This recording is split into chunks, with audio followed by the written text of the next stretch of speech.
El comentario del día.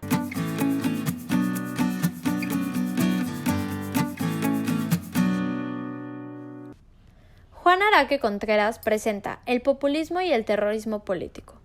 Iniciaría este tema con el llamado populismo como ideología que se ha venido manejando a últimas fechas en algunos países, como es el caso de Venezuela, Nicolás Maduro, y México, Andrés Manuel López Obrador, en ese orden temporal y curiosamente geográfico recientemente.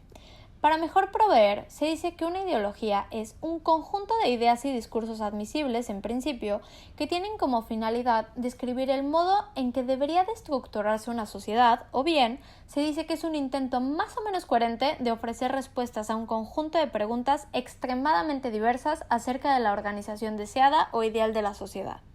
En este punto, habría que recalcar que el uso de la palabra ideal no es el más adecuado en estos casos, porque si bien de inicio sería algo positivo, al final del día resulta lo opuesto, ya que el conflicto y el desacuerdo son inherentes a la ideología como tal.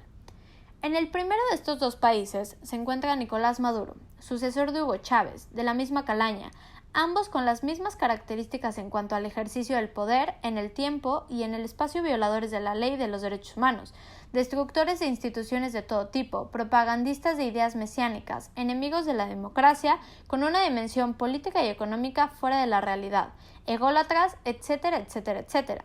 Ya se sabe cómo terminó el segundo y ahora habría que ver cuánto aguanta el pueblo venezolano. Si bien es cierto que ya saben quién, no es igual, pero sin represión, se parece mucho, de ahí tantos cambios en los que debiera ser un buen gobierno para un pueblo bueno que cree en este líder porque en efecto ha instrumentado ciertos cambios que según él constituyen una cuarta transformación después de la de Juárez, aunque la del general Lázaro Cárdenas también tuvo lo suyo, expropiación petrolera y ceración del ejido. Siendo entonces un cambio importante para beneficio de la gente, la política de bienestar con la que apoya a una buena parte de personas económicamente débiles. Pero al decir de algunos expertos, los resultados solamente son sostenibles en aquellos países como Suecia y otros de la Comunidad Británica con impuestos lo suficientemente altos para costear una completísima seguridad social, lo cual no es susceptible de lograrse en nuestro país dadas las bajas tasas impositivas que todos conocemos, lo anterior con el riesgo de provocar un mayor descontento social por la cantidad de gravámenes que ya existen, no sea que se le vaya a ocurrir a ya saben quién. En términos reales, su palabra es la concepción que él tiene de gobernar y viene al caso aquel chisme de que el presidente siempre tiene la razón. En otro género de negocios, hasta donde yo recuerdo, en campaña, el primer mandatario tuvo algún roce con el ejército, que finalmente resolvió en el entendido de que ya había señalado que no hacía falta en México un ejército. Sin embargo, por algún motivo que desgraciadamente ignoro, consideró que no es conveniente gobernar sin contar con el apoyo de las Fuerzas Armadas y dejó en paz el tema, pero sí actualizó lo que señala la Constitución en el artículo 21, noveno párrafo, para reunir el agrupamiento llamado Guardia Nacional, integrado con elementos del Ejército, la Policía Federal y cuerpos policiales locales. Solamente que en ese mismo precepto constitucional se establece que seguridad pública deberá ser formada por civiles. Y si no me creen, lean la Ley Suprema.